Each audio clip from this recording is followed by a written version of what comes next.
Polisi menangkap dua pelaku pembunuhan siswi MTSN berinisial CNS, 16.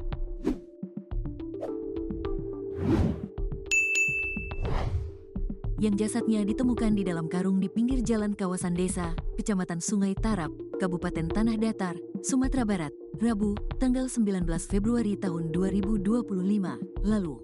Kedua pelaku pembunuhan yakni pria berinisial B, 27, dan N, 25.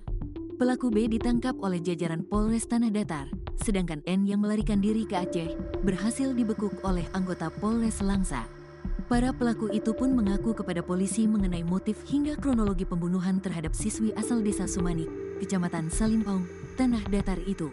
Pelaku N diketahui merupakan pelaku utama atau eksekutor dalam kasus pembunuhan siswi MTS ini.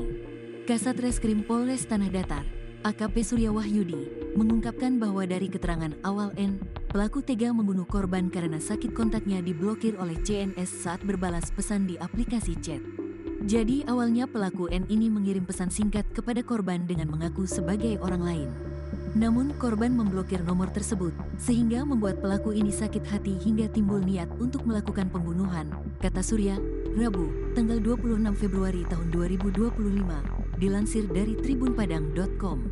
Selain itu, bahwa dugaan ancaman yang dikirim pelaku memang benar adanya. Korban sempat mengirimkan tangkapan layar ancaman tersebut kepada ibunya. Namun ibu korban menganggap hal tersebut adalah sebuah keisengan sehingga tidak terlalu menghiraukan, ungkap Surya.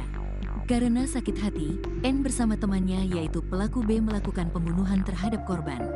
Pelaku B mengaku bahwa N membunuh dan melecehkan korban di salah satu sekolah yang berada di daerah Malintang, Kecamatan Salimpong.